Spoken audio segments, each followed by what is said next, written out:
ઓમ સહનાવતુ સહનૌ ભુનક્તુ સહ વીર્યં કરવાવહૈ તેજસ્વિનાવધીતમસ્તુ મા વિદ્વિષાવહૈ. ઓમ શાંતિ શાંતિ શાંતિ. ઓમ પૂર્ણમદઃ પૂર્ણમિદં પૂર્ણાત પૂર્ણમુદચ્યતે પૂર્ણસ્ય પૂર્ણમાદાય પૂર્ણમેવાવશિષ્યતે. ઓમ શાંતિ. શ્રુતિસ્મૃતિપુરાણાનામ આલયં કરુણાલયં નમામિ ભગવત્પાદં શંકરં લોકશંકરં.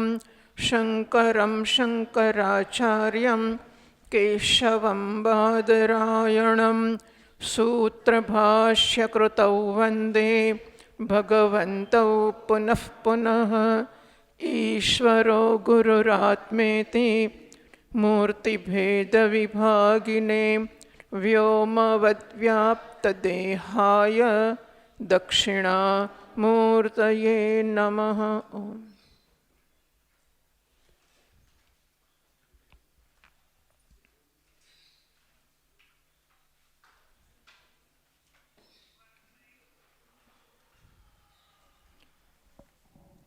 ધન્યાષ્ટકમના પહેલા શ્લોકનો આપણે પાઠ કરીએ.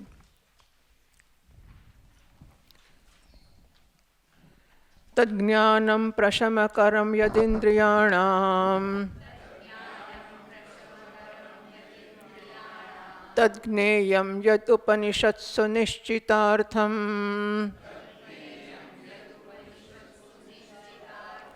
તે ધન્યા ભુવિ પરમાર્થ નિશ્ચિતેહા.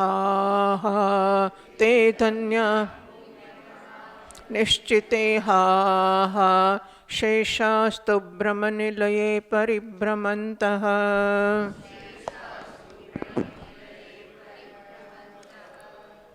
ધન્યાષ્ટકમના પહેલો શ્લોક છે એ પ્રહર્ષણી વૃત્તમાં છે. પ્રહર્ષણી છંદ કે વૃત્ત. 13 અક્ષરનો છે આ છંદ. ગણ મન જર ગ યતિ 3 અને 10 છે.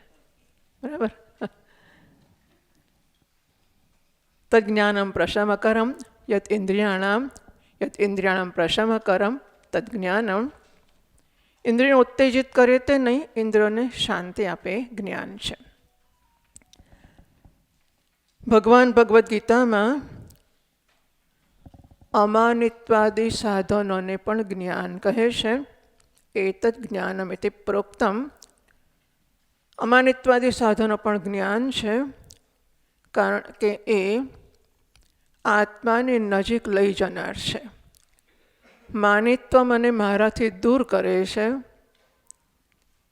જુઓ, હું જે છું ને હું સરસ છું, પ્રેમ કરવા જેવો છું, ગમાડવા જેવો છું, પણ થાય છે શું કે માન માગીને હું અહંકારને મોટો કરવા જાઉં છું. એટલે હુંમાંથી ખસીને અહંકારમાં બેસું છું. નહીં, હું જ્યારે માન માગું છું ત્યારે હુંમાંથી ખસીને અહંકારમાં બેસું છું. અહંકારને મોટો કરીને હું મોટો સમજું છું. મને આવું થઈ જાય છે. અને એટલે અમાનિત્વાદીની વિરુદ્ધના છે. માનિત્વ, દંભિત્વ, હિંસા, અક્ષાંતિ, અનાર્જવમ, આ બધા મૂલ્યોનું વિરુદ્ધ જે છે એ મને મારાથી દૂર કરે છે. બીજા ચિંતનમાં લગાડે છે. બીજું ચિંતનને બધું તો છોડો, પણ અહંકારની મોટાઈના ચિંતનમાં લગાડે છે. આખરે હું માન શું કામ માગું છું? હું મોટો મુજોને સૌ પૂજે એને માટે જ ને. દંભ છે ને માટે મારું ખરાબ ના દેખાઈ જાય. કયા હોનો? લોકોને દેખાશે એ તો અહંકાર જ હું છે. અરે લોકોને નહીં, મને દેખાય છે એ પણ અહંકાર જ હું છે. હું ખરો હું તો કોઈને નથી, મને દેખાતો નથી, કોઈને દેખાતો. બધાને અહંકારની હું જ દેખાય છે. અને મને પણ એવું જ લાગે છે કે એ જ હું છું. તો મૂલ્યોનો હ્રાસ કે મૂલ્યોનો ત્યાગ એ મને મારા સ્વરૂપથી દૂર લઈ જાય છે, ચિંતનની દૃષ્ટિએ અને સ્થિતિની દૃષ્ટિએ. એટલે ભગવાન કહે છે કે આ સાધનો છે એ જ જ્ઞાન છે, અથવા એ જ્ઞાનનું સાધન છે. જ્ઞાનમાં ચરિતાર્થ થશે. સાધન અને સાધ્યને એક નામથી બોલાવવામાં આવતા હોય છે, કારણ કે સાધન છે એ સાધ્યમાં ચરિતાર્થ થશે, પોતાનું કામ કરશે. સામાન્ય રીતે શાંતિ બહારના સાધનોથી આવે છે. આ જે શાંતિ છે એ જેટલા નિમિત્તો ઓછા થશે એટલી શાંતિની ગાઢતા વધતી જશે. હા, સ્વાભાવિક છે. મફત મળે એટલું વધારે શાંતિ આપે, મફત ના મળે તો મહેનત કરવી પડે તો અશાંતિ વધે. જેટલું સુખ મફત મળે એટલું સુખ શાંતિ વધારે આપે. સુખ વધારે આપે, સુખ વધારે ગાઢ થઈ જાય. તો મફત ક્યારે મળશે? મારે તમારી પાસે માન જોઈતું નથી, તમારી પાસે મારે મને મોટો બતાવવો નથી, મારે તમારી હિંસા કરવી. તમારું તમે લઈ જાઓ ને મારું લઈ જાઓ, એટલું આ લઈ જાઓ, બસ એટલું જ છે ને. લઈ જાઓ, શાંતિ તો મળશે. લઈ જાઓ. તો માનિત્વ, દંભિત્વ, હિંસા, આ બધા જે છે મૂલ્યોની વિરુદ્ધના સાધનો, કે મૂલ્યોની વિરુદ્ધના મારા ખ્યાલો, મારી રુચિઓ, મારી વૃત્તિઓ, મારા વલણો, એ બધા મને મારાથી દૂર લઈ જાય છે. અને એટલા માટે ભગવાન કહે છે આ અમાનિત્વાદીનું જેટલું પાલન થતું જશે એટલો હું મારા સુખ માટે બીજા ઉપર, નિમિત્તો ઉપર આધાર રાખતો ઓછો થતો જઈશ. હું નિર્નિમિત્ત સુખનો મફતમાં અનુભવ કરતો જઈશ. હું ખુશીથી રહી શકીશ, હું પ્રસન્ન થઈ જઈશ. માટે આને પણ ભગવાને મૂલ્યો કયા? જ્ઞાન કહ્યા. જ્ઞાનના સાધનોને ભગવાન જ્ઞાન તરીકે ઓળખાવે છે. અજ્ઞાન આનંદ અને શાંતિ આપનારું જ્ઞાન છે. અને આપણે કહ્યું અપરાવિદ્યા અને પરાવિદ્યા. અપરાવિદ્યા અનાત્માની વિદ્યા છે, ઇદમની વિદ્યા, દૃશ્યની વિદ્યા, મારાથી મને દૂર ફેંકનારી વિદ્યા. સ્વામીજી મહારાજ પહેલાં કહેતા હતા, it makes me fall upon my own lap. Vedant મને મારા પોતાના ખોળામાં ફેંકી આપે છે. વેદાંત સિવાયના જ્ઞાન છે મને એ પેલું શું છે? આસન તો જુઓ કેવું છે. પેલું આસન તો બધાની સામું જોઉં એટલે હું શાંતિથી બેઠો તો તમે કહો છો કે પેલું જોવા જેવું છે, તરત હું ત્યાં જઉં છું. મારી શાંતિને હું ત્યાં ગીરે મૂકી દઉં છું. હા, તમે મને કહો કે ત્યાં પેલું કેવું સરસ છે અને તમે જોઈને રાજી થઈ જાઓ, એ કેટલું જુઓ તો ખરા કેવું. અરે વાહ, મને એમ કે હું રહી ગયો જોવા માટે, અને હું જોવા જાઉં ત્યારે વચ્ચે કોઈ બેઠો છે કે ઊભો છે મને દેખાતો નથી. એ માણસ ખસે ને હું જોઉં ત્યાં સુધી મને શાંતિ હશે કે અશાંતિ હશે? મારી શાંતિને મેં ગીરે મૂકી એના પર કે એ જ્યારે જોઈશ ત્યારે જ હું શાંતિને અનુભવીશ, ત્યાં સુધી હું અશાંત રહીશ. એવું થયું કે નહીં?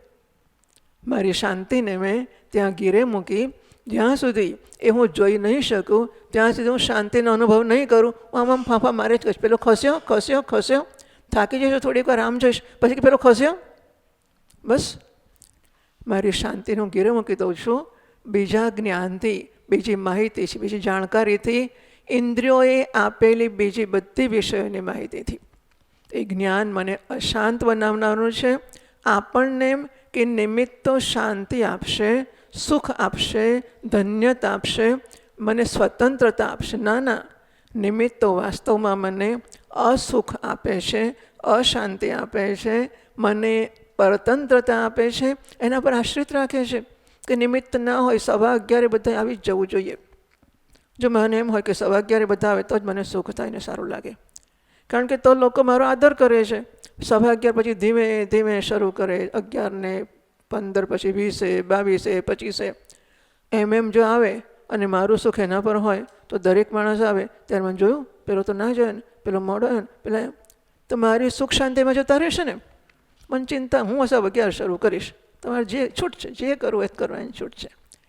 સ્વામીજી મહારાજ આપણા આવ્યા પછી આપણે રાહ જોઈએ, ત્યાં શ્રોતાઓ રાહ જુએ અને વક્તા સ્વેચ્છાએ આવે, અનુકૂળતાએ આવે. લેટસે અહીં વક્તા રાહ જુએ, એમાં શું? શ્રોતાઓ સ્વેચ્છાએ આવે. સ્વીકારી લઈએ, કશો વાંધો નથી. જો ના સ્વીકારો તો મરી ગયા. બસ શાંતિ, નિર્નિમિત્ત શાંતિ, મારી શાંતિ કે મારા સુખ માટે હું કોઈ નિમિત્ત પર આશ્રિત નહીં રહું.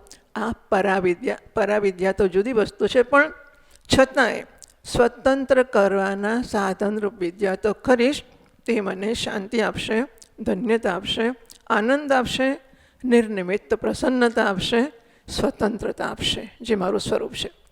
આ સ્વતંત્રતા ચોક્કસ જન્મસિદ્ધ હક છે.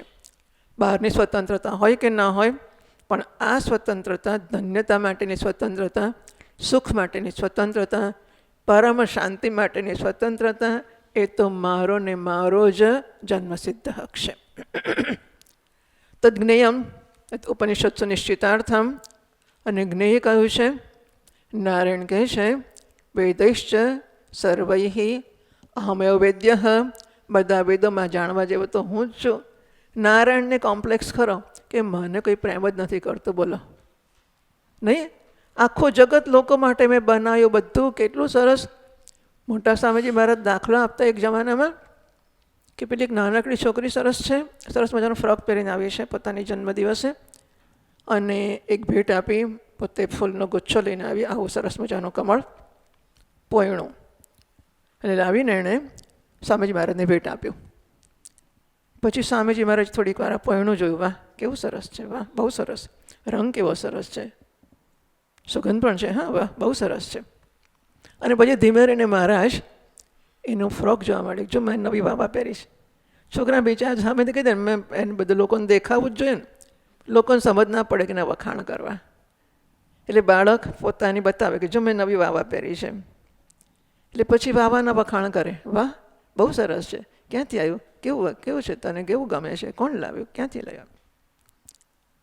હવે છોકરીના ફ્રોકની તમે વખાણ કર્યા કરો, કે એની ભેટ પોયણાના વખાણ કર્યા કરો, અને દીકરીને ઉંચકીને છાતીએ ના લગાડો, તો એને આનંદ આવશે કે નહીં આવે? દીકરી ભેટ શાને માટે લાવી છે? ભેટના વખાણ માટે લાવી છે. આપણે સ્વામીજીને સરસ મજાના હાર પહેરાવીએ, સરસ મજાના ફૂલો અને બધું સરસ કરીએ, પછી સ્વામીજી આપણી સામે પહેરસીએ ત્યારે આપણી સામે આપણે શેના માટે આ બધું કરીએ? સ્વામીજી આપણી સામે જોશે, પછી કહે તમે કર્યું, અરે વાહ બહુ સરસ છે. મહારાજ તો ઘણા ન્યાય આપવા કહેવાય છે, ચૂઝી કુશ, બહુ આવું મારથી બોલાય ના, પણ ના બોલાય. એટલે હું ન્યાય પ્રિય કહું છું, સન્માન પ્રિય કહું છું, કે મહારાજ બધાને ખાસ આની સામું જુએ કે ના જુએ, લાવનારની સામું ચોક્કસ જુએ. આ બધું શીખવું પડે એવું હોય છે કે આપણે કે કેટલું સરસ ફૂલ છે, પછી આમને આમ જોયા, અલ્યા મારી સામું તો જુઓ, પણ હું લાવ્યો છું નહીં. તો ગમે માણસ લાવનારને તમારી સામું જુએ જ નહીં. રોજ તમે હાર લઈ આવો અને હાર પહેરાવો એટલે આમ જોઈને ચાલા માંડે, સામું જુએ જ નહીં, ગમે કે નહીં. પછી લાવીએ બીજી વાર હાર, તમે તો ડાયા છો, લાવો, હું ના લાવું. તો નારાયણે જગત બનાવ્યું, એ જગતની સામું જ જોયા કરીએ, એને ભોગવ્યા કરીએ, અને ચાખ્યા કરીએ, ચાટ્યા કરીએ, અને નારાયણની સામું જ ના જોઈએ, તો નારાયણને ગમે કે ના ગમે? એને શાના માટે બનાવ્યું હતું? આની સામું જોયા કરીએ, જડ જગતને માણ્યા કરીએ, એને માટે બનાવ્યું હતું? અરે ચેતન હું છું, તમારો નારાયણ તમને બનાવનારો ને આને બનાવનારો, મારી સામું તો જુઓ. વેદ્ય કોણ છે? આ નથી. આ શાને માટે છે? આના બનાવનારને મારા જ્ઞાનનો વિષય બનાવવું, એને માટે આ છે, આને માટે નથી. આમ આપણને એવું મન તો થાય છે, ક્યાંથી આવ્યું, કોણ લાવ્યું? તમે પછી પેલી બહાર ફૂલવાળા પાસે જઈએ, ક્યાંથી લાવ્યું? તળાવમાં. તળાવમાં ક્યાંથી આવ્યું? જાણે અજાણે આપણને ક્યાંથી એનું ઇમિજિએટ રૂટ, નવું સોર્સ ક્યાં છે, નજીકનું. વાસ્તવમાં એને મૂળ સોર્સમાં રસ છે આપણને. ક્યાંથી આવ્યું? નારાયણ પાસેથી આવ્યું. વેદ્ય હું છું. ઉપનિષદે આનો નિશ્ચય કર્યો છે કે હું જાણવા જેવો છું. યેના અશ્રુતમ શ્રુતમ ભવતી, અમતમ મતમ, અવિજ્ઞાતમ વિજ્ઞાતમ. નારાયણ એક મને જાણી લો ને, જાણવા જેવો હું છું. કેવો સરસ છું, કેવા સરસ સરસ રૂપ છે, રંગ છે, સુંદરતા, અરે જે જોઈએ તે છે. સુગંધ છે મારામાં, સૌગંધ્ય, સૌષ્ઠવ, સૌહાર્દ, અનંત કલ્યાણ ગુણ ગણૈક નિલય તો હું છું. મારી સામે જુઓ ને, આ બધા તો છાંટા, લેશતઃ, મારા લેશના એના પ્રતિબિંબ પાછા, એ લેશ એ સાચા નહીં. એની સામે શું જુઓ? મારી સામે જુઓ, હું વેદ્ય છું, હું જાણવા જેવો છું, હું માણવા જેવો છું, હું સરસ છું. પછી બધું જોવાનું રહી જશે તો તમે કાયાવરણ જઈ આવ્યા અને બાજુમાં ગાયત્રી મંદિર ના જોયું કે આ વખત લોકો જાય છે કે નહીં મને ખબર નથી પડતી. જતા જ હશે. કોઈએ મને હિંમતથી કીધું નારેશ્વર જઈ આવીએ. પછી ધીબેન કહે છે નહીં આવીએ ખરી કરતા જ હશે. આ તો કોઈક મળી ગયું. હા મને એણે કહી દીધું બિચારું બોલું માણસ એટલે બાકી કહે નહીં. નારેશ્વર ગયા હતા. અરે શું કાયાવરણ ગયા, નારેશ્વર ના ગયા? નારેશ્વર ગયા નદીમાં નયા નહીં? હરે રામ રામ આવું. એક કાયાવરણ જવાથી નદીમાં સ્નાન થઈ જશે, નર્મદામાં, કે ગાયત્રી મંદિરના દર્શન થઈ જશે, થાય કે ના થાય? યેન જ્ઞાતેન અશ્રુતમ શ્રુતમ ભવતી. પણ આ એક વસ્તુ એવી છે ખરી કે જે આ વેદ્યને જાણી લેશો ને બધું અશ્રુત ન સાંભળેલું સંભળાઈ જશે. અમતમ મતમ મનન ન કરાયેલાનું મનન થઈ જશે. અવિજ્ઞાતમ વિજ્ઞાતમેથી ન જાણેલું બધું જણાઈ જશે. એક વિજ્ઞાનેન સર્વવિજ્ઞાનમ ભવતી. આ ઉપનિષદોની આ પ્રતિજ્ઞા છે. એ જ તો એકને મીંડા જાણવાના કે એકડો જાણવાનો? શું લાગે છે? એકડો. ભગવાન કહે છે હું એકડો છું, વળી આ બધા મીંડા છે. શું કામ એની પાછળ પડો છો? વેદ્ય હું છું મને જાણો. જેને આવું જન્મ્યું ને કે પરમ ધન આ નારાયણ છે, પરમ જ્ઞેય નારાયણ છે, પરમ પ્રાપ્તવ્ય, પરમ ગંતવ્ય, પરમ ભવિતવ્ય, જે જિંદગીમાં લાગતું હોય તે, પરમ ભોગતવ્ય જે લાગતું હોય તે નારાયણ કે હું છું. મને કેવું એને લાગતું હશે નહીં? પેલી છોકરીને થાય કે મારા ફ્રોકને મારી સામે જ મને વખાણ, મને છાતીએ લગાડો ને, મને પ્રેમ કરો ને. નારાયણને કેવું લાગતું હશે? તો અંદરથી કહે છે કે મને પ્રેમ કરો, બહારથી કહે છે મને પ્રેમ કરો, પણ નહીં હું અંદર કરું નહીં હું બહાર કરું. અવિદ્યાયા મંતરે વર્તમાનાઃ સ્વયં ધીરાઃ પંડિતમ મન્યમાનાઃ. અવિદ્યાયા મંતરે આ છે વચ્ચે. અવિદ્યાની પ્રોડક્ટ આ જે ઉપાધિ છે ને એ અવિદ્યાની વચ્ચે, એટલે આ શરીરરૂપી જે ઉપાધિ છે એમાં જે રમણ કરે છે. સ્વયં ધીરાહ. પણ અમારા જો વિદ્વાન કોણ છે ખબર છે? અરે શું આ તો લોકો કેવી બધી માણવાની રીતો બનાવી કાઢે છે. કંઈક મારી નજરમાં આવ્યું તો ભૂલી ગઈ શું હતું. પણ અનેક પ્રકારનું, અનેક એટલે બધી જ વસ્તુમાં વૈવિધ્ય.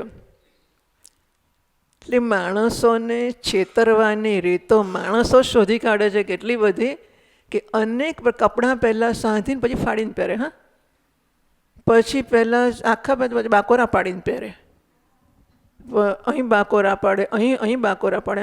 અને કામ કરનારી બહેનો આવું પહેરીને આવે. બોલો કેટલી હદે આપણે વૈવિધ્યનો લોકોને લોભ કે લાલચ લગાડી પછી વૈવિધ્યને વેચવાનું શરૂ કર્યું. મને કે ફેશન ડિઝાઇનની કોર્સ બહુ લોકો કરે છે, તો રોજને રોજ ફેશન ડિઝાઇનમાં શું નવું કરતા હશે? એટલે આજે બાકોર ઉપાડે ને કાલે સાધન, પછી કાલે પાડે. કેટલી છોકરાઓ મને લાગે છે કરે છે ને ફેશન ડિઝાઇનનો કોર્સ. ઘણી બધી બહેનો ફેશન ડિઝાઇન, તમે રોજને રોજ નવી બહેનો ફેશન ડિઝાઇનનો કોર્સ શું કરતી હશે? આવું ને આવું.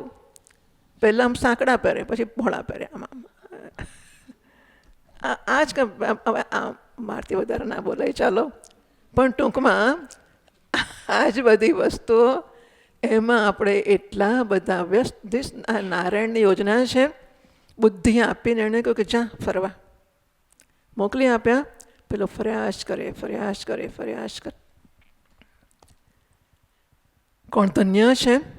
શ્રેયશ્ચ પ્રિયશ્ચ મનુષ્યમેતઃ તૌ સંપરિત્ય વિવિનક્તિ ધીરો વિપ્રેયસો હિ શ્રેયો હિ ધીરો વિપ્રેયસો વૃણીતે પ્રેયો મંદો યોગક્ષેમાત વૃણીતે. શ્રેય અને પ્રેય બંને માણસ પાસે આવે છે. દરેક માણસ પાસે શ્રેય એટલે લોંગ ટર્મ ગુડ, પ્રેય એટલે શોર્ટ ટર્મ ગુડ. શ્રેય એટલે હંમેશનું નિત્ય કલ્યાણ, શાશ્વત કલ્યાણ. પ્રિય એટલે પ્રિય લાગે. ઉત્તાન પાદની 2 રાણીઓ હતી, ખબર છે? કઈ હતી? સુરુચિ અને સુનીતિ. શ્રેય અને પ્રિય. રાજાને ઉત્તાન પાદને કઈ ગમતી હતી? સુરુચિ. સુનીતિ નહોતી ગમતી.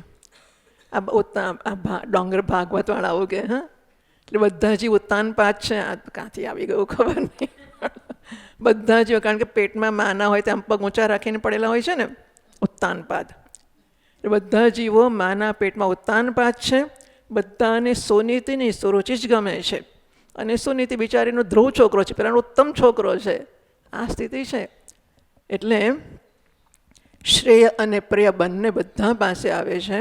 હંમેશનું કલ્યાણ અને દેખીતું નજીકનું કલ્યાણ, નજીકનું સુખ, સાચું સુખ અને ખોટું સુખ એમ કહેવાય ને.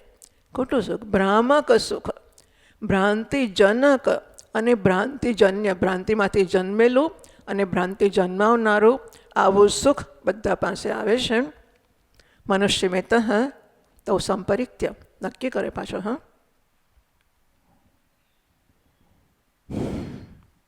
પપ્પા જાનીએ નક્કી કરેલું કે ગાયના શિંગડાનું કદ કેટલું છે. એક પપ્પા જાની હતા. એ ઓટલા પર, પહેલાં તો લોકો ઓટલે બેસીને દાંતણ કરતા હતા. હા, ઘણો સમય હોય લોકોને. દાંતણ લે, ચાવે નિરાતે, ને પછી કૂચો કરે ને આમ ઘસે. અડધો કલાકની રાતે ઓટલે કાઢે. એટલે ઓટલે બેસીને દાંતણ કરે ને તો રોજ સવારે એક ગાય ત્યાંથી નીકળે. દરરોજ નિયમસર. આ બધા પશુઓને પણ એક વ્યવસ્થા હોય છે કે ભાઈ અમુક સમયે છોડો એટલે ચાલવા માંડે, અમુક દિશામાં બધું બરાબર જ કરે. એના શિંગડા ઘાટીલા બહુ સરસ હતા. એટલે એને રોજ દાંતણ કરતાં કરતાં મગજ તો કામ કરે ને, એટલે એને એમ થાય કે આ ગાયના શિંગડાનો એરિયા કેટલો હશે, કેટલો એનો વિસ્તાર હશે. વચ્ચેનો જો માપ લેવો હોય તો કેવી રીતે લેવાય. 6 મહિના સુધી એણે આયોજન કર્યું. શું કરું કંઈક જાણવો તો છે જ. છોટે એક દાડો એણે વહેલું દાંતણ કરી લીધું. વહેલો ઉઠી ગયો, વહેલો બહાર આવી ગયો, વહેલું દાંતણ કરી નાખ્યું. અને પછી ગાય આવતા સુધી મને નવરો થઈને તૈયાર થઈ ગયો. અને જેવી ગાય આવી એવી ગાયની સામે દોડ્યો અને 2 શિંગડા પકડીને માથું અંદર નાખ્યું સામેથી. ગાય આમથી આવતી હતી, તે સામેથી આવ્યો, 2 શિંગડા પકડ્યા અને એનું પકડીને માથું અંદર નાખી દીધું. અને ગાય જે ભડકી આખા ગામમાં, એટલે સમજ પડી આમ ગાયના શિંગડા છે, આ બાજુ ગાય છે, અહીંયાનું માથું છે ને આ બાજુ શરીર છે, લટકે છે. અને પછી ગાય ગામમાં દોડે છે ને, કારણ કે ભડકે ને. અને ગાયનો આંખો બંધ થઈ ગઈ, પેલો સામે આવી ગયો એટલે ગાય તો ભડકીને આખા ગામમાં દોડવા માંડી. ને પછી ગાય ભડકે એટલે તો જોવા જેવી જ કરે. છોલાઈ ગયો, લોહી લુહાણ થઈ ગયો, બચાવો બચાવો બચાવો, કેટલી બૂમ કરી મૂકી. ત્યારે પછી લોકો ભેગા થઈ ગયા, ગાયને ઘેરી લીધી, ગાયને પકડી અને પકડીને પેલાને ખેંચી કાઢ્યો. લોહી લુહાણ થઈ ગયો હતો. જરા સરખો થયા પછી કે અલ્યા શું કર્યું તે વિચાર કર્યો કે નહીં? ગાયના શિંગડામાં બેસી ગયો કે 6 મહિના વિચાર કર્યો હતો. 6 મહિના વિચાર કર્યો કે ગાયના શિંગડા માપવા કેવી રીતે.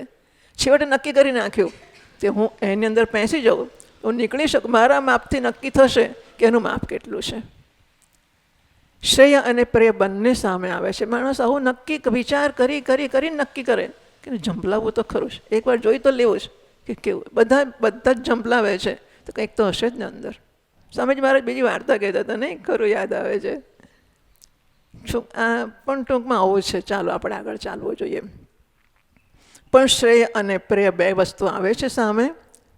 અને માણસ વિચાર કરીને સ્વાભાવિક છે કે પેલું આમ. એને બીજું શું છે કે આપણે એનો અનુભવ કરેલો છે કે મીઠાઈ ખાઈએ ને આનંદ, આઈસ્ક્રીમ ખાઈએ ને આનંદ આવે. અહીં પેલું શું પુલાવ ને બીજું શું હોય, કંઈક ખબર ને, આ કંઈ ઠેકાણું. આ તો કોઈ વ્યક્તિગત વાત છે. હા, ભોજન તો સરસ જ હોય, પણ ધારો કે મારું ઓબ્ઝર્વેશન એવું હોય કે આમાં કંઈ ઠેકાણું નથી, પછી આઈસ્ક્રીમ ખાઈએ ને બહાર જાય, હા મજા પડી ગઈ. તો આઈસ્ક્રીમ ખાવાથી આનંદ થાય છે, એ મારો અનુભવ છે. બ્રહ્મના જ્ઞાનથી નિત્ય સુખ થાય છે, અનુભવ છે.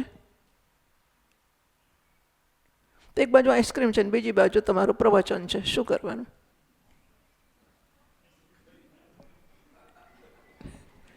સીધી જ વાત છે ને, આઈસ્ક્રીમ ખાવાનો. કારણ કે એના આનંદનો આપણે ભૂલ કેમ આવું થાય છે? કારણ કે આપણને અનુભવ છે એના સુખનો.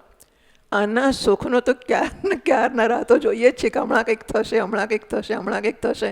આ વર્ષે નહીં તો આવતા વર્ષે, પછી નહીં તો પછીના વર્ષે, પછી નહીં તો પછીના વર્ષે, ઋષિકેશ નહીં તો કયા વરણ નહીં તો ઋષિકેશ, બધી શિબિરો બધાએ વર્ષો બાપુ 46 વર્ષમાંથી કેટલા વર્ષથી આ થાય છે મને યાદ નથી. યાદ છે કેટલા વર્ષથી આ શિબિર થાય છે?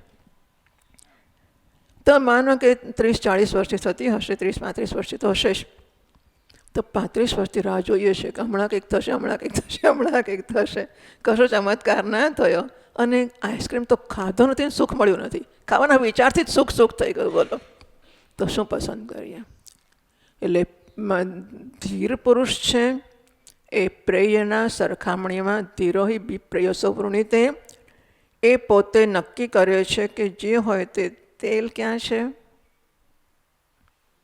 રેતીમાં કે તલમાં? તલમાં. રેતી તલમાંથી નહીં નીકળે તો આ જન્મ નહીં તો આવતો જન્મ નહીં તો પણ તલમાંથી જ નીકળશે, રેતીમાંથી નહીં નીકળે. બસ આટલી સમજને આટલો નિશ્ચય કે રેતીમાં તો તલના તેલ. લોકો નાચે કૂદે ગીત ગાય કે એ નીકળ્યું ભલે નીકળ્યું, મને આટલી સમજ તો પડવી જોઈએ. આટલી જસ્ટ આટલી. તો તેલ ક્યાંથી નીકળે? તલમાં, નીચોવાથી. ખાડો ખોદી નીકળતું હશે એ જુદી વાત છે, પણ નીચોવવાથી ક્યાંથી નીકળે? તલમાંથી, રેતીમાંથી. તો શું નીચોવવાનું? કે રેતી તલ. બરાબર છે? પાક્કું કે તલમાંથી તેલ નીકળે. ધીરોહી, હું તો મંત્રનું જ વાત કરું છું કે મંત્રમાં હું કહે છે, ધીર પુરુષ છે આટલો વિવેક કરે છે. શ્રેયોહી ધીરોભી પ્રેયસો વૃણીતે, ધીર પુરુષ છે પ્રેયસની ટૂંકા સમયના સુખની. આઈસ્ક્રીમ સુખ આપતો હોય તો ભલે આપે, ગળું બગડશે, શરદી થશે, સવારે ઉઠાય નહીં, પછી જવાય નહીં, તો સમજ્યા આવે તો કાલે પરમદાડ જવાશે. અને એનું એ જ કહેવાના છે, રિપીટ જ થશે, બીજી વાર પાછું રિપીટ થશે. સાંભળી લે. અને ઓનલાઈન તો છે જ ને. ટૂંકમાં આઈસ્ક્રીમ ઓનલાઈન નથી. ખાવાનું ઓનલાઈન થાય, ત્યાંથી લાવવાનું ઓનલાઈન થાય, પણ ખાવું પડે ને આપણે, તો જ સુખ થાય. જોવાથી સુખ ના થાય, એટલે ખાવું પડે. અને એટલા માટે એ તો ત્યાં પાર્ટીમાં જઈશું તો જ મળશે, એટલે પાર્ટીમાં જવાનું, આઈસ્ક્રીમ ખાવાનું. અને કાલે એટલે ધીર પુરુષ છે એ પ્રેયસની સરખામણીમાં શ્રેયસનું વર્ણન કરે છે. પ્રેયો મંદો યોગક્ષેમાત પ્રોણિતે. મંદ બુદ્ધિનો પુરુષ છે એ વ્યવહારનો બહુ જ કુશળ હોય. હા, મંદ બુદ્ધિનો માણસ, અહીં મંદ બુદ્ધિ એટલે વિવેક વૈરાગ્ય ઓછા, વ્યવહારની કુશળતા ઘણી વધારે હોય. અનેક વ્યવહારમાં તો જવું જ પડે. ચાલ આ બધી વસ્તુઓ એટલે, અને પછી એના નામો ઘણા આપણે સુઘડ આપતા હોઈએ છીએ. અને આપણે જસ્ટિફાય કરે જ માણસને જે કરવું એ જસ્ટિફાય કરે છે. વેદાંત ભણેલે વધારે બુદ્ધિ થાય, વધારે દલીલ કરતા આવડે, વધારે તર્ક કરે, વધારે જસ્ટિફાય કરે. અને વ્યવહાર કરવા જાય ને નામ એવું આપણે કે હું તો સેવા કરવા ગયો, એને આપણને આપ્યું ને એની બુદ્ધિ એને આપે. હા, કોઈને કહો કે ના કોઈ એનો કંઈ પ્રશ્ન નથી. મારી બુદ્ધિ મને છેતરે છે. મારી બુદ્ધિ મને કહે છે કે ના આ રસ્તો જ સરસ છે અને એ રસ્તે જ જવાશે. આ રસ્તો સાચો છે, પણ પેલો જરા રળિયામણો રસ્તો છે, ભલે લાંબો રહે, એમાં શું, કશો વાંધો નહીં. ટૂંકમાં મંદ બુદ્ધિનો માણસ શ્રેયસને છોડીને પ્રેયસની પસંદગી કરે છે. ઘણા બધા મંત્રો ઉપનિષદોના આ પ્રકારની વાતો કરે છે. બ્રહ્મનિલય પરિભ્રમંત, ભ્રમના ચક્રમાં એ લોકો પ્રયાસ કરે છે.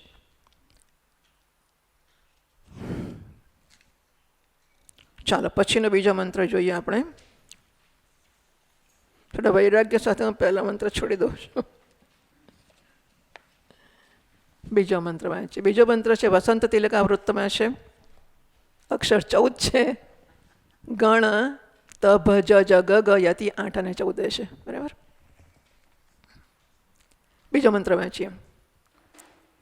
આદૌ વિજિત્ય વિષયાન મદમોહરાગ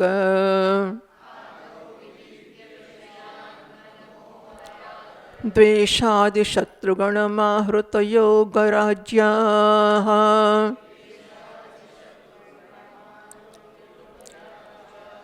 યોગ્ય ખોટું છે, યોગ સાચો છે પાઠ. યોગ રાજ્ય. હા. દ્વેષાદિ શત્રુગણમાહૃત યોગ રાજ્યા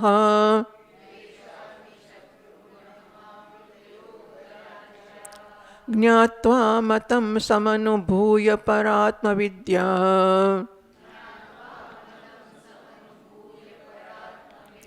કાંતા સુખમ વનગૃહે વિચરંતિ ધન્યાઃ.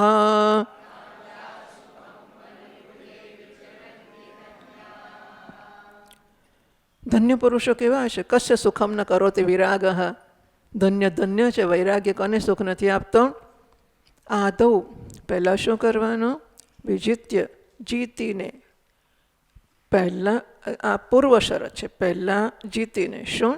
વિષયોને જીતીને. બીજું કોણ?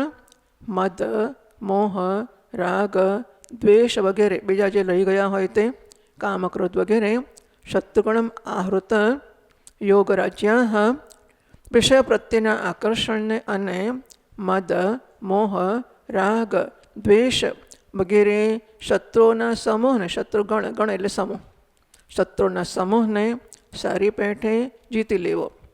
યોગ રાજ્યા અને પછી યોગ એટલે જોડાવો પરમાર્થ તત્વ સાથેનો ઐક્ય.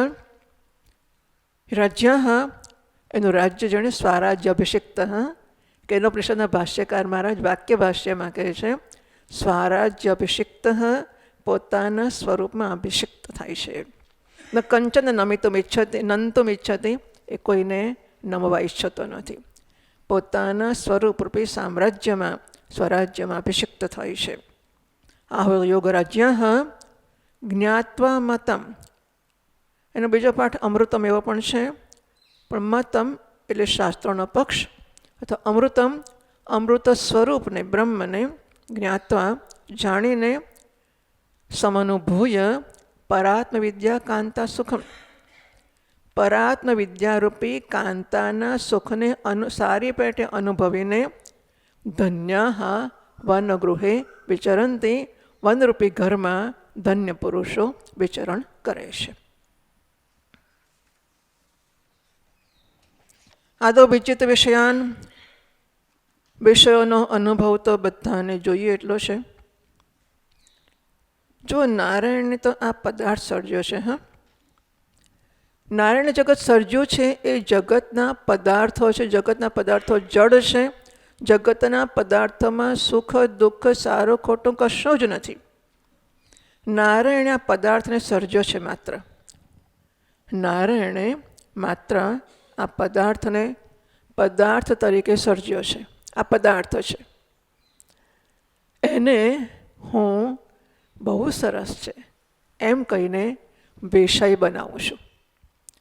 નારાયણે પદાર્થ સર્જ્યો છે, હું એને વિષય બનાવું છું. વિષિનોતિ બધ્નાતિ વિષય, જે બાંધે છે એને વિષય કહેવાય છે.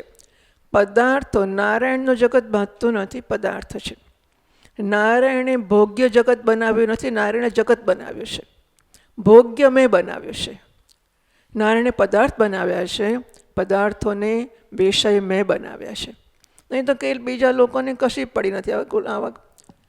આપણને પડી હોય બધી વસ્તુની બધાને નથી પડી હોતી. એને આપો એટલે આમ ફેંકીને ચાલતો થઈ જાય. આમાં શું આપવાનું? સોનાની બુટ્ટી કે કંઈ આપો, સોનાની વસ્તુ તો ભેટ લાગે. આ વસ્તુ આને ભેટ કહેવાતી હશે, ફેંકીને જતો રહે. એને માટે પદાર્થ છે, વિષય નથી. બરાબર? વિષય હું બનાવું છું. તો વિષયાન એટલે તો પછી એવો એનો અર્થ થશે કે વિષયોને નહીં, વિષયની બુદ્ધિને જીતવી પડશે. નહીં, વિષયને શું જીતવાના? એટલે મારે પદાર્થોને મેં વિષય બનાવ્યા છે, એ વિષયોને પદાર્થ બનાવી દેવા. એવું થશે ને? વિષયોનો વિજય કરવો એટલે શું?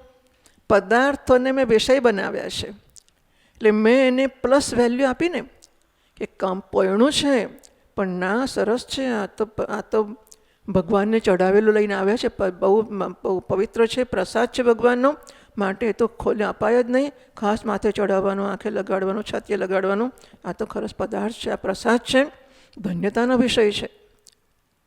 તો પદાર્થને વિષય મેં બનાવ્યો. તો શું થયું? વિષય મને જીતી ગયો કે મારે શું કરવું એ નક્કી આ કરશે.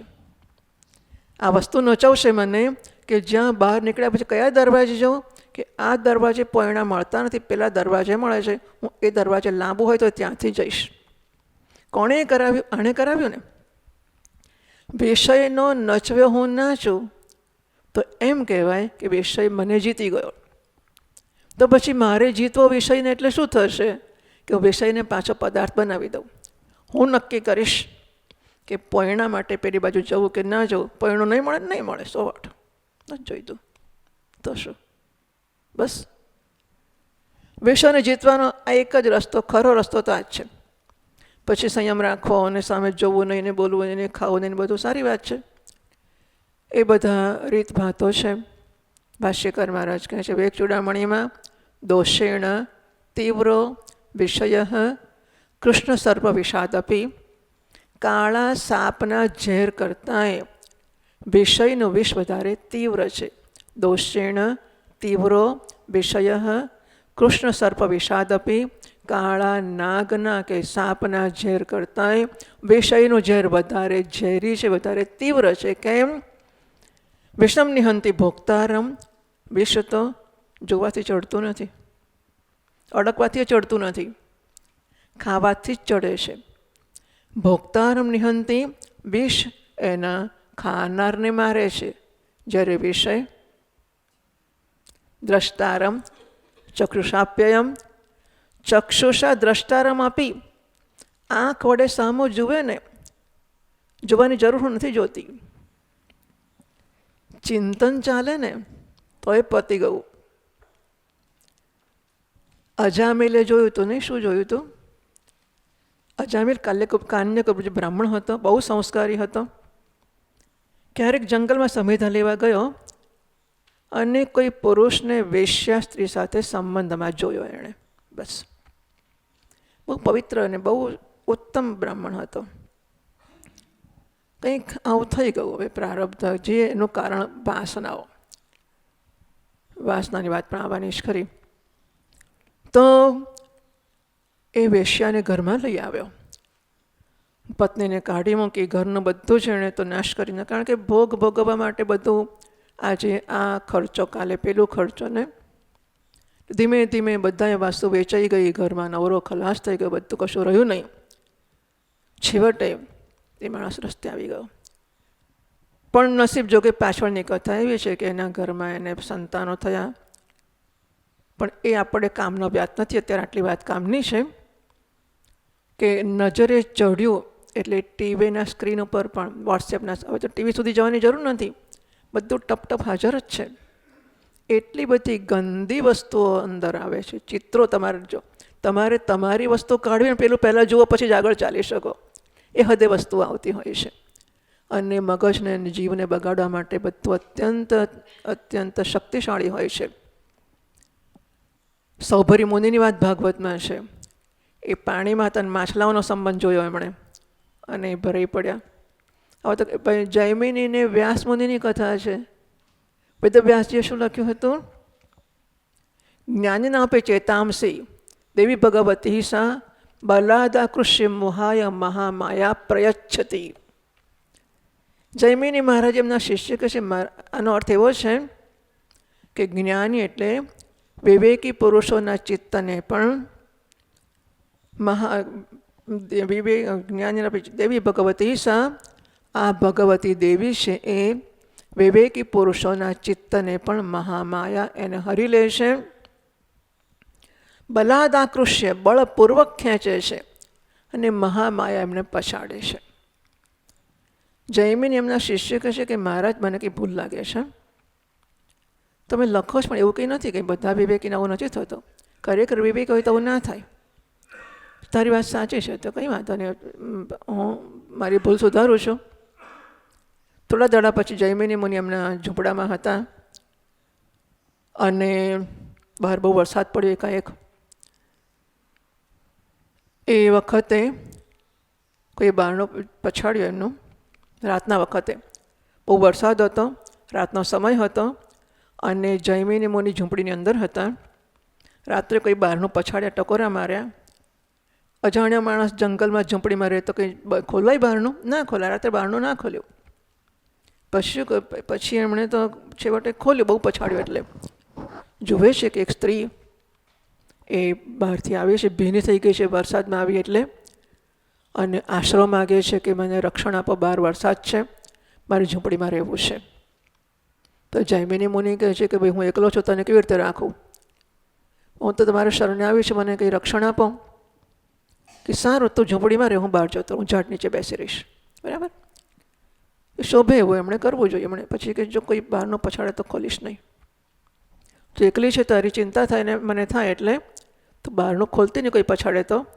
કે હા, નહીં ખોલું. સ્ત્રી ઝૂંપડીમાં ગઈ, જૈમિની મુનિ બહાર ગયા, અને ઝાડ નીચે બેઠા બેઠા એ ચિંતન કરે સ્ત્રીનું કે પેલી ભીની છે વગેરે વગેરે પ્રકારથી. પછી તો મન રહ્યું ને એટલે બહારનું પછાડ્યું. કહ્યું તો બહારનું ના ખોલીશ, એટલે બહારનું ના ખોલ્યું. પણ અંદર તો સળવળાટ થઈ ગયો. એમની ઝૂંપડી એટલે ખબર હતી બધી બરાબર. ઝાડ પર ચડ્યા, ઝાડ પરથી ઝૂંપડીના છાપરા પર ચડ્યા. છાપરામાં ક્યાં પોલવું તો એ ખબર હતી, એ ખસેડી નાખ્યું. ત્યાંથી અંદર ઉતર્યા, સ્ત્રીની પાસે ગયા. સ્ત્રીને હાથ ફેરવ્યો ત્યારે શું થયું ખબર છે? વેદવ્યાસજીની દાઢી હાથમાં આવી. વેદવ્યાસજીનું લખેલું એમણે કહ્યું કે ખોટું છે. વેદવ્યાસજીની દાઢી હાથમાં આવી, આમ આમ કરવા માંડે ત્યારે હે કે મહારાજ શ્લોક સાચો કે ખોટો? જ્ઞાનિના અપી ચેતાંસી દેવી ભગવતી સા બલાત આકૃષ્ય મોહાય મહામાયા પ્રયચ્છતિ. આ મહામાયા દેવી આ બધા જ આપણે કલ્પી ના શકીએ એવા કામ કરે છે. એટલે આપણે આ મહામાયા દેવીને વશ ન થવા માટે કેટલો મજબૂત મોરચો ઊભો કરવો પડે. કારણ કે એ તો આખી દુનિયા, અરે ભગવાન નહીં, એ તો પોતાના સેવક બનાવી દેશે, ભગવાનને દૂત બનાવી દેશે, અને એ દેવી તમને મને શું નહીં કરે. એટલે આ માયા વિષયના ભોગમાં આ પ્રકારે આપણને જોડી શકે છે. દોષેણ તીવ્ર વિષય, વિષય કાળા નાગના ઝેર કરતાં તીવ્ર છે. એક ક્ષણમાં આપણને ક્યાંથી ક્યાં લઈ જશે સમજી શકાય એવું નથી હોતું. અને એટલા માટે આમાંથી બચવાનો ગંભીર પ્રયત્ન એટલે એને વશ ના થવું. એ બધી વસ્તુઓ ખરી. શબ્દાદિભિ પંચભિરેવ પંચત્વમાપુઃ સગુણેન બદ્ધાઃ કુરંગ માતંગ પતંગ મીન ભૃંગાઃ નરઃ પંચભિઃ રંચિતઃ કિમ. ભાષ્યકાર મહારાજ કહે છે વિવેક ચૂડામણીમાં ફરીથી શબ્દાદિભિ પંચભિરેવ. આ શબ્દ સ્પર્શ રૂપ રસગંધ 5 વિષયો છે. પાંચમાના એક વિષય વડે બંધાયેલા. બરાબર? કુરંગ માતંગ પતંગ મીન ભૃંગાઃ. કુરંગ એટલે હરણ. તો હરણને શબ્દનું ઘેલછા હોય છે. એને સંગીત બહુ પેલું બીન વગાડે એ બહુ ગમે છે.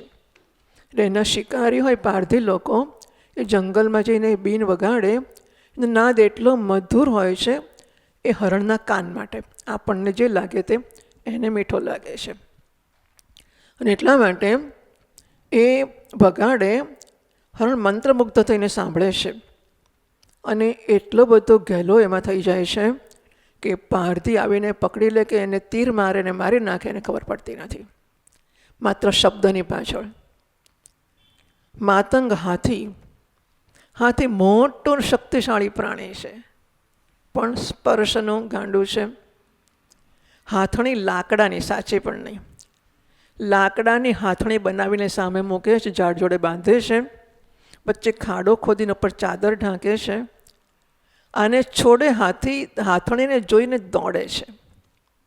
અને હાથીનું વજન દોડે પેલે ચાદરની ઉપર, તો ચાદરની વહેસિયત શી છે, ચાદર નીકળી જાય અંદર ખાડામાં પડે છે, પાટીઓ ઢાંકીને પકડે છે. પેલા હાથી દાંત માટે પકડે ને આ પ્રકારે. સ્પર્શના વિષયથી, સ્પર્શના આકર્ષણથી એ પકડાય છે હાથી. રૂપ કુરંગ માતંગ પતંગ બધા ક્રમથી લખ્યા છે મહારાજે. પતંગિયું રૂપનું દીવાનું છે. દીવો પેલા ચોમાસામાં માનો કે લાઇટ જતી રહી, કારણ કે દીવો કેમ કરીએ આપણે? દિવાળીમાં દીવા કરીએ, ચોમાસામાં ના કરીએ.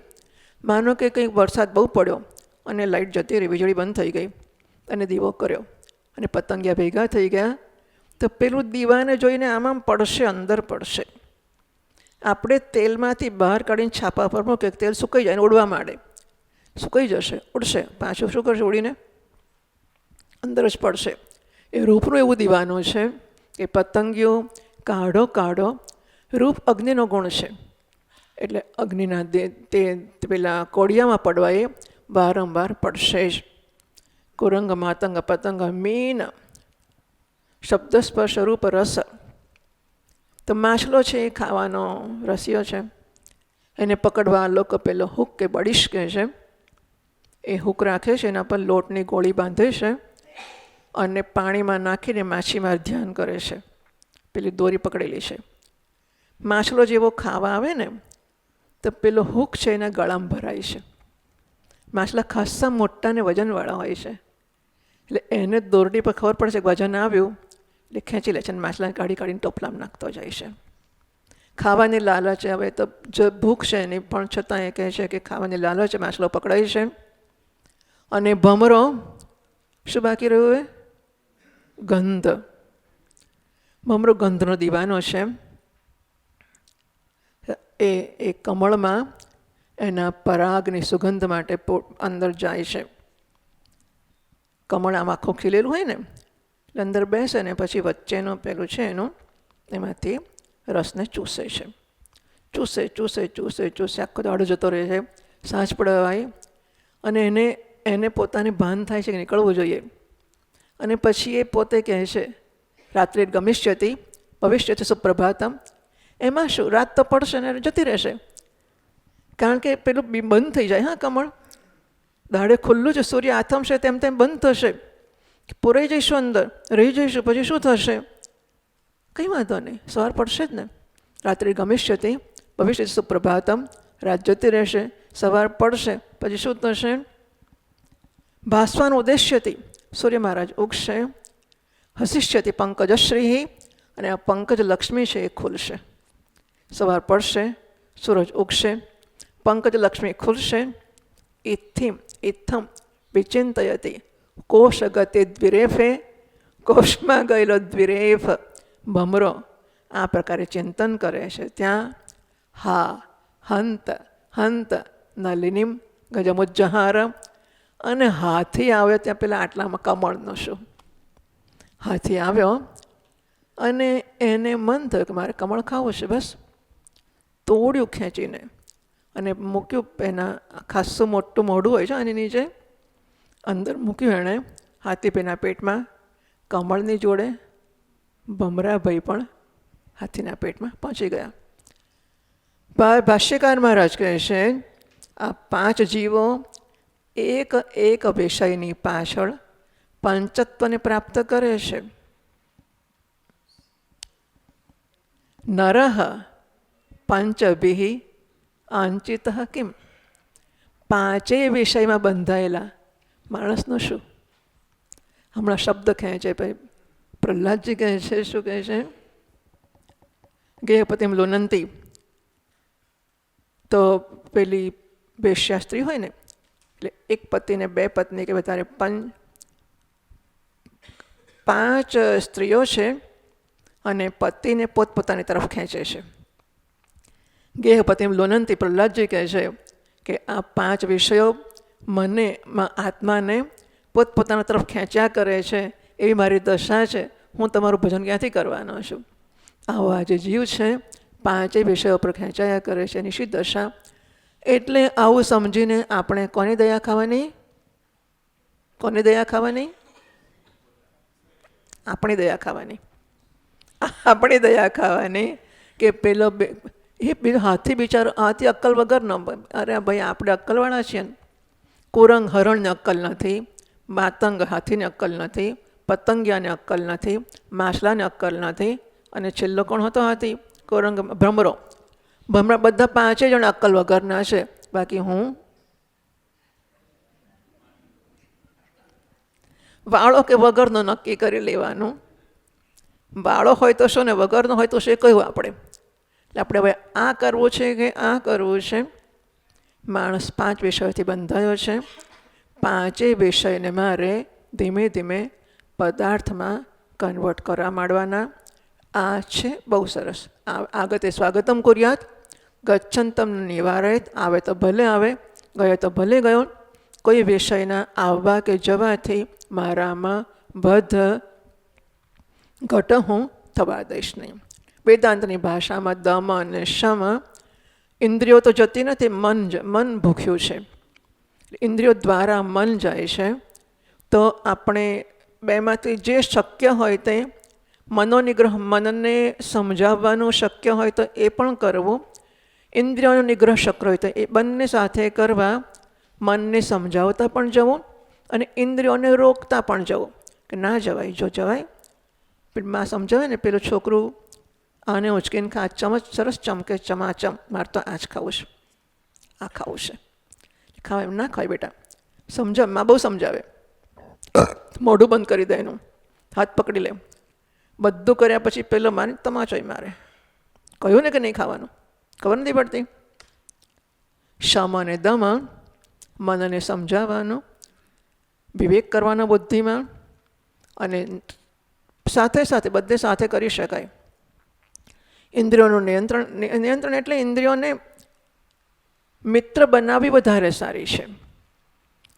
કે પોપટને પિંજરામાં પૂર્યો હોય અને ઘરમાં બેસી રહે તો પાળેલો કહેવાય કે નહીં? કહેવાય નહીં? તો પાળેલો ક્યારે કહેવાય? પાળેલો ક્યારે કહેવાય? અરે પિંજરું ખુલ્લું મૂકી દો, પિંજરું ખુલ્લું મૂકી દો, એને ઉડવાની છૂટ આપી દો અને ઉડે જાય, જ્યાં જવું હોય ત્યાં પાછા આવીને બેસી જાય, તેને પાળેલો કહેવાય ને. પૂરી રાખીએ તો પાળેલો શું? એ તો અંતઃકરણને છૂટ. એવું કંઈ કે ના નહીં જવાનું, કહ્યું ને આઈસ્ક્રીમ નહીં ખાવાનો, એવું નહીં ખવાય. માથું દુખતું હોય ને પેટમાં બળતરા થતી હોય ખવાય આઈસ્ક્રીમ. બજારનો ખવાય જો તકલીફ પડે તો. અને બધું બરાબર હોય ને કશી તકલીફ નથી, કશી જરૂર નથી, પેટ પ્રેમથી ભરેલું છે અને પછી આઈસ્ક્રીમ ઘરનો જ બનાવેલો છે, મેં જાતે બનાવ્યો છે, અંદર કશું નાખ્યું નથી ને બધું, તો એ પદાર્થ તરીકે ઉપયોગ માટે ખવાય, વિષય તરીકે ભોગ માટે ના ખવાય. બરાબર? પદાર્થ છે, ઉપયોગ છે કે શરીરને અત્યારે પિત્ત અને એસિડિટી થઈ ગઈ છે અને છૂટકો જ નથી. પદાર્થ તરીકે ઉપયોગ માટે બધો શબ્દ સ્પર્શ રૂપ રસગંધ ઉપયોગ માટે બધાનો ભલે ઉપયોગ થાય, પણ ઉપભોગ માટે વિષય તરીકે નહીં. એ આપણે માટે બહુ હાનિકારક વસ્તુઓ છે. અભ્યાસથી જ વિષય બન્યા છે, અભ્યાસથી જ પદાર્થ બનાવવા પડશે. નાના છોકરાને ખબર જ નહીં કે આ ખાવાની વસ્તુ છે, આ સૂંઘવાની વસ્તુ છે, એને ખબર નહીં, એને ફેંકી દે ને કચરો કરીને આમ બધું ગમે તેમ. બેટા એવું ના થાય, આ સરસ છે, જો કેવું મીઠું છે, કેવું સંવાળું છે, આ સૂંઘવાનું છે. ધીમે ધીમે ટેવ પડી ગઈ, જ્યાં ગુલાબ જોઈએ ત્યાં સૂંઘે, જ્યાં પછી છોડ પર સૂંઘે. છોડ પર ગુલાબનું ફૂલ આપણે હજુ તો તોડીએ કે ભગવાનને આપીશું કે સ્વામીજીને આપીશું, પટદીને માથું નાખે અંદર. ટેવ પડી ગઈ. બનત અભ્યાસ કરતાં કરતાં કરતાં કરતાં પદાર્થોને વિષય બનાવ્યા છે. હવે અનડુઈંગ, પેલું કેલેન્ડર વાળી દિવાળીમાં આવે ને તો ખોલો તો પાછું વળી જાય નહીં, તો શું કરવું પડે? સીધું રાખવા, ખોલીને ઊંધું વાળવું પડે ને. અનડુઈંગ અને રીડુઈંગ, બરાબર છે. એને ઊંધું વાળી દેવું પડે, એને ઊંધા વળેલા રહેવાનો અભ્યાસ કરાવવો પડે. ક્યાં સુધી? પેલું આ બાજુને સીધું થાય ત્યાં સુધી. વધારે કરશો તો પાછું આમ વળી જશે. એટલે કરવાનો સીધું થતાં સુધી અભ્યાસ કરવાનો. અહીં તો જોખમ નથી, આ બાજુ વળી જાય તો સારું જ છે, કશું ખોટું નથી. પરંતુ આ બધું કશું ચમત્કાર, કશું બધી મહેનતની જ વાત છે, સાધનાની જ વાત છે. આપણે પ્રયત્ન કરીને અભ્યાસ કરીને ટેવ પાડી છે કે આ તો કરવાનું જ, આ તો કરવાનું જ, આ તો ખાવું જ પડે, આ તો સૂંઘવું જ પડે, આ તો જવું જ પડે. ધીમે ધીમે ધીમે શું થાય? ધારો કે નહીં જવું તો શું થશે? નહીં ખાવ તો શું થશે? આઈસ્ક્રીમ નહીં ખાવ તો શું થશે? પેલાને ખરાબ લાગે ને, પણ મારે તો કંઈ ખાવું નથી, પછી શું થશે? ખરાબ લાગશે તો નહીં બોલે, કંઈ નહીં, પછી કાલે પછી ક્યારે નહીં બોલે, 2 રોટલી વધારે ખાશે, એમાં શું? એવું કહેતા હતા ને આપણે, ખોટું લાગશે, 2 રોટલી વધારે ખાશે. એને માટે કે મારે મારી ભોગ બુદ્ધિને, મારી નિર્મળ કે વિરક્તિને, વિવેકની બુદ્ધિને ખરડાવાય તો નહીં જ. એકવાર સમજ પડી ગઈ કે નાશ થાય એટલે નાશ થાય. વિષયની વાત કરી, વિચિત વિષયાન. આમ તો વિષયનો વિજય થશે ને તો મદ મોહ રાગ બધું બરાબર થઈ જ જશે. જેટલી સ્પષ્ટતાથી અને જેટલા અભ્યાસથી, બંને સરખા જરૂરી છે. વિવેક અને સ્પષ્ટતા પણ અત્યંત આવશ્યક છે અને અભ્યાસ પણ અત્યંત આવશ્યક છે. અભ્યાસ થઈ જશે તો ચાલશે ખરું વિવેક વગરે, કે ટેવ જ પડી કે બહાર જાય જ નહીં, અંદર જ રહે. પણ ગમે તે દિવસે ગમે તે કશુંક થઈ શકે. હા, અમે કોઈક આશ્રમમાં શિબિર હતો અને એક વ્યક્તિ મળેલી અમને. પહેલાં તેમણે થોડો પરિચયને આવું તેવું થયું. પછી ધીમે રહીને મને મળવા આવ્યા એ ભાઈ કે હું તમારા જેવો સંન્યાસી હતો એકવાર. પછી શું થયું? અત્યારે એ સંન્યાસી નહોતા. પછી શું થયું? હવે મને કહેવા એ જ બતાવતા નથી કે અંદર કંઈક છે, નહીં તો મને કહેવા શું કામ આવે કે હું સંન્યાસી હતો? હું તો ઓળખતી જ નહોતી માણસને, પણ અંદર કંઈક થાય છે એ તો બતાવે જ છે કે એ માણસ કહેવા આવ્યો કે હું સંન્યાસી હતો. બહુ દેશ વિદેશમાં ફરતો હતો માણસ અને બહુ બધું એનું કંઈક હશું, બધું બહુ યાદ નથી મને, પણ ઘણું બધું એનું ક્ષેત્રો હતા એના નિપુણતાના, પ્રદાનના પણ. અને એક અત્યંત પ્રસિદ્ધ મહાપુરુષની પરંપરામાં એ હતા, શિષ્યની પરંપરામાં. એમના ગુરુઓને લીધે ઘણું બધું શક્તિઓ હતી. એમને કોઈક દેશની સ્ત્રી, એ પુરુષ પણ મને લાગે ભારતીય નહોતો, બીજા દેશનો હતો, ખરું ને, અને સ્ત્રી પણ બીજા દેશની હતી પાછી. તો એ લોકો ક્યાંક મળ્યા અને પ્રેમ થયો. પેલો સંન્યાસી હતો, વિચાર તો કર્યો એણે કે શું કરું. વિચાર કરતાં કરતાં એને એવું દેખાયું કે પેલો સામે મજાનો પર્વત છે, રમણીય, અત્યંત સુંદર, રળિયામણો છે, ત્યાં જવું છે. આ એક રસ્તો સીધો જાય છે, સરસ છે, સીધો જ રસ્તો છે, એ ઓછા સમયમાં પહોંચાડી દેશે. બીજો રસ્તો ખીણમાં થઈને જાય છે. ખીણમાં અત્યંત લીલોતરી છે, હરિયાળી છે, બહુ સુંદર છે ખીણ.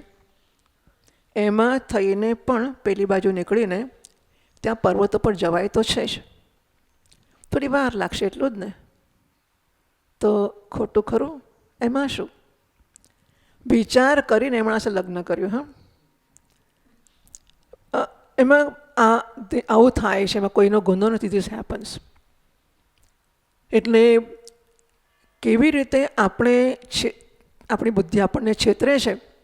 એની બુદ્ધિએ, સંન્યાસી હતો તો કંઈક સમજતો હશે ને, અને બહુ ઊંચી પરંપરામાં હતો. હા, હું નામ નથી કહેતી, પણ ચોક્કસ જાણીતી પરંપરામાં હતા એ માણસ સંન્યાસી. અને એણે જસ્ટિફાય કર્યું કે એમાં શું ખોટું છે? આમ ખીણમાં થઈને જવાશે તો ઉપર તો જવાશે જ ને. તો ખીણ પછી પડીને નીકળાશે કે નહીં એ નહીં સૂઝ્યું હોય એને. પણ એ માણસ હોય છે, પોતાની બુદ્ધિ પર ઘણો ભરોસો હોય છે કે હું તો, એક દીકરી આપણી મને કહે છે કે મને ખબર છે કે આ ખાડામાં જ પડવાનું છે લગ્ન પહેલાં. શું કામ પડે છે? તો કે ભગવાનની કંઈક યોજના છે ખરી, એટલે હું એમાં પડું છું. કોલસાની ખીણ છે, સાચવેરી નીકળી જવાનો છે. એક છોકરી લગ્ન પહેલાં મને કહે છે. પછી તો કરીને હવે નીકળવાનું તો ભગવાન જાણે થશે ક્યારે, થશે કે નહીં થાય, થશે ત્યારે થશે, પડ્યા પછી અઘરું જ હોય છે. પણ માણસો બુદ્ધિ ચલાવીને પણ આવું કરી શકે છે. એટલે વિષયો પ્રત્યેનો રાગ એ માણસને કંઈક બહારના પ્રત્યેનું આકર્ષણ જન્માવી દે છે.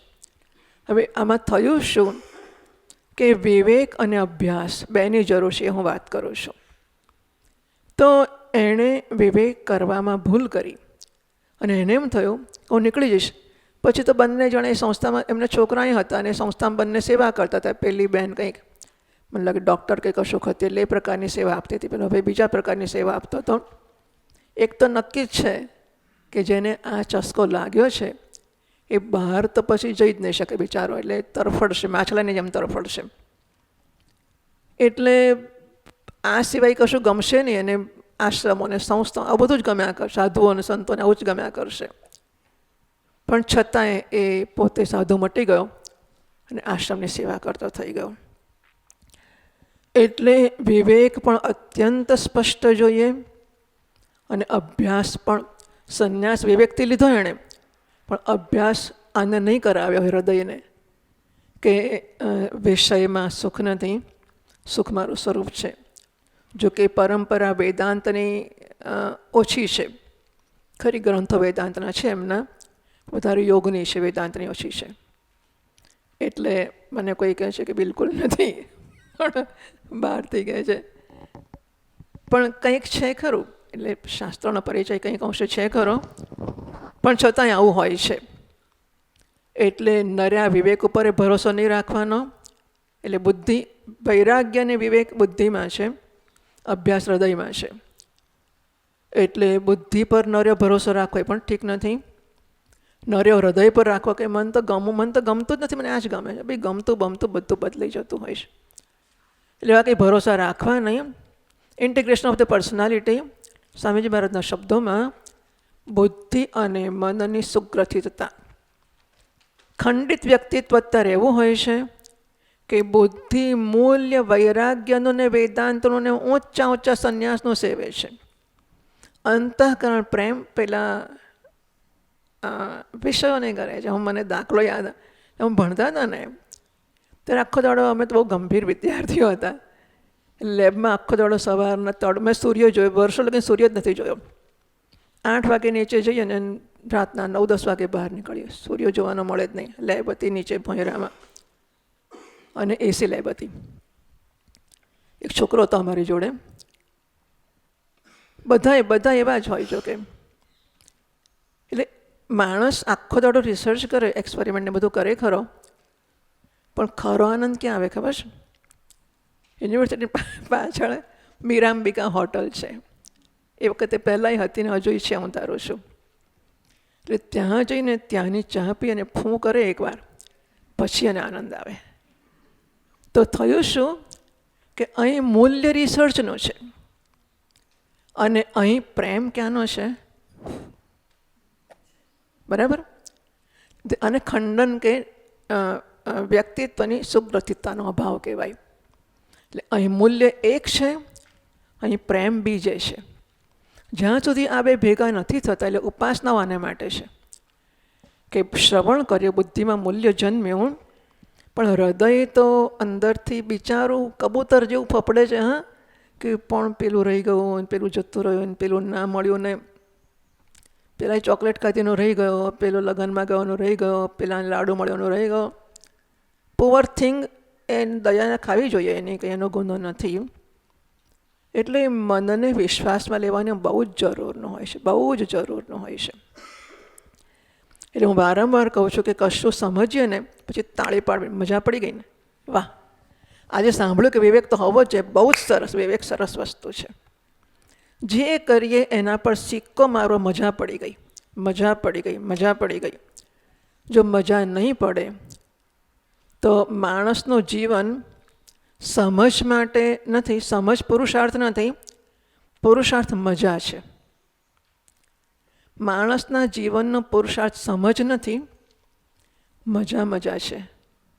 બધી સમજ પડશે, સમજમાં મજા નહીં પડે તો માણસ જીવી શકશે? રસો વૈસહ રસગુહ્યેવાય લબ્ધ્વા આનંદી ભવતી. રસ સ્વરૂપ નારાયણ છે. રસ કોહ્યેવાન્યાત કફ પ્રાણ્યાત યદેશ આકાશ આનંદો ન સ્યાત. માણસ શ્વાસ ના લેત, કોણ લેત શ્વાસ?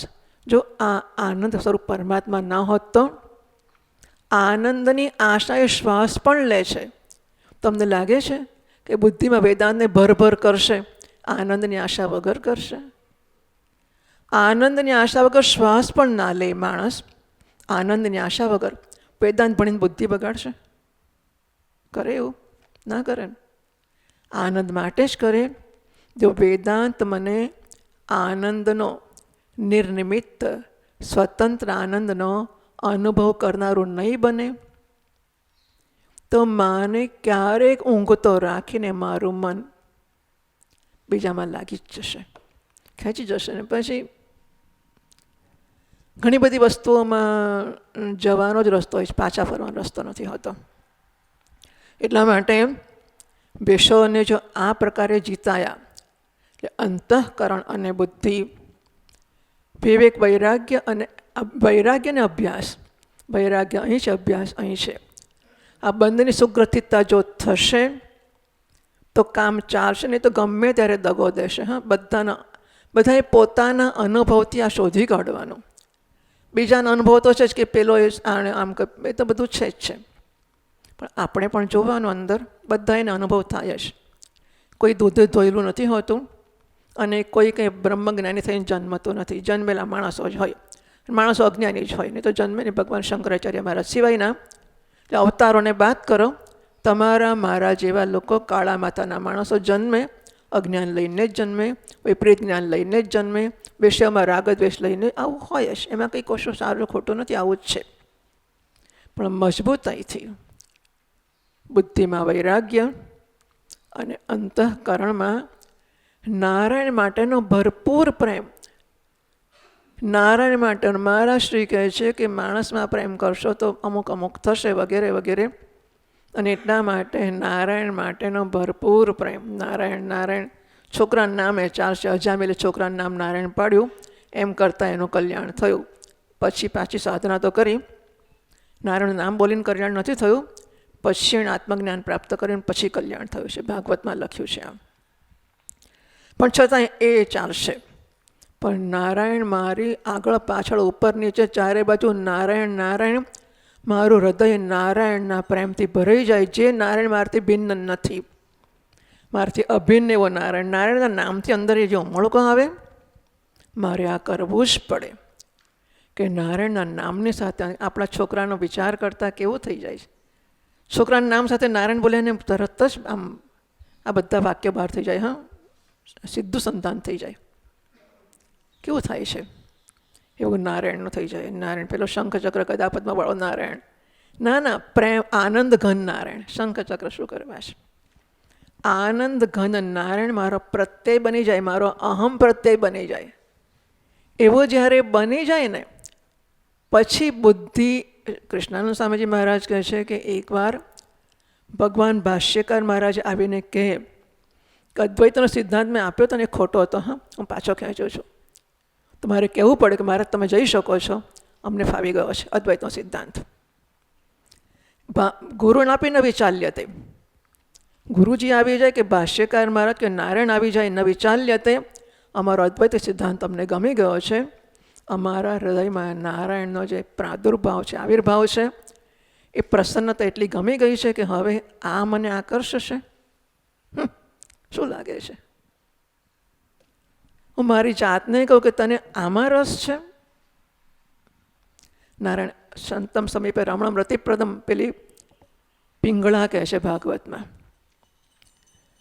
મને ખબર છે કે 12:30 થવા આવ્યા છે, 2 મિનિટ.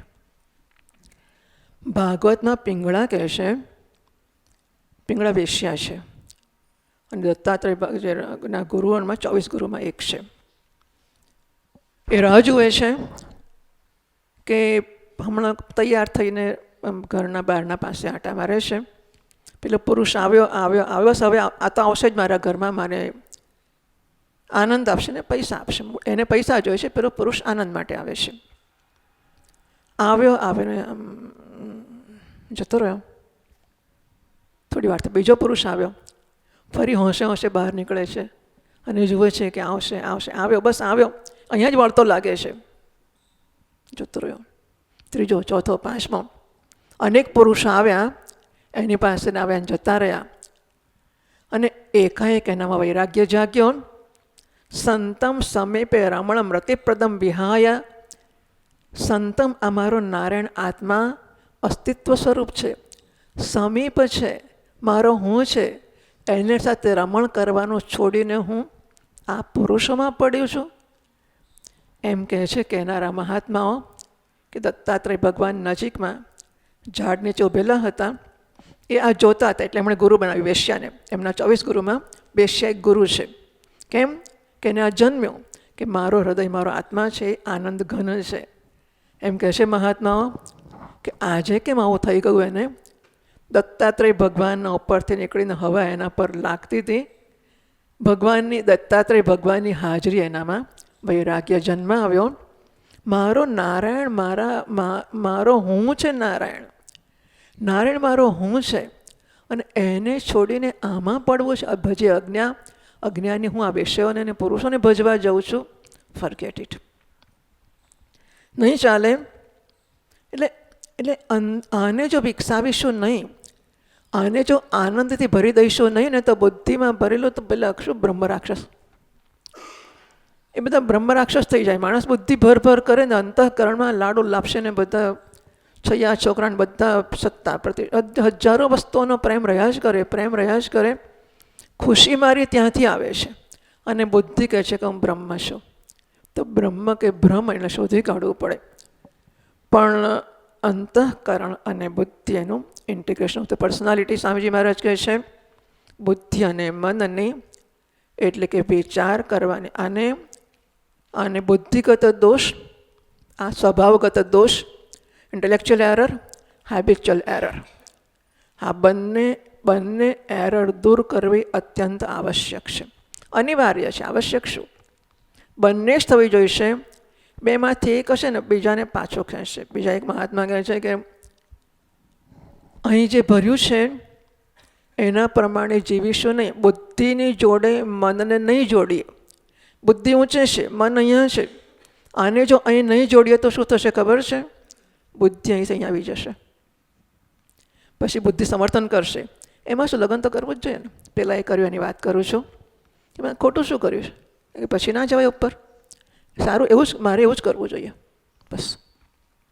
જો મનને બુદ્ધિની ઊંચાઈએ લઈ જવામાં નહીં આવે, બુદ્ધિની ઊંચાઈને માણવાનું મનને શીખવવામાં નહીં આવે, બુદ્ધિ જે સમજમાં સિક્કો મારવાનો કે મજા પડી ગઈ, જો આ નહીં શીખવવામાં આવે તો બુદ્ધિ માણવા માટે નીચે મન જોડે આવી જશે અને પછી કે સમર્થન આપશે. સિગરેટ બી આમ ખોટું શું છે? આખો જો લેબમાં રિસર્ચ કરીએ, બસ સાંજે બહાર જઈએ જરા અને 2 દમ ખેંચી લઈએ અને મજા પડી જાય કે ગુનો છે.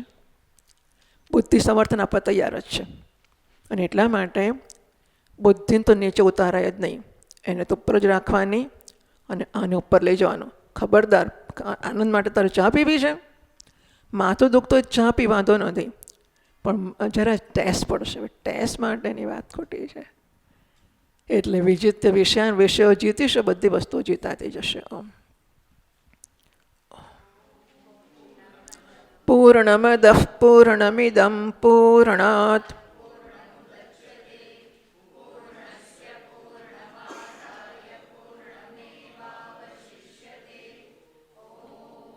શાંતિ શાંતિ શાંતિ.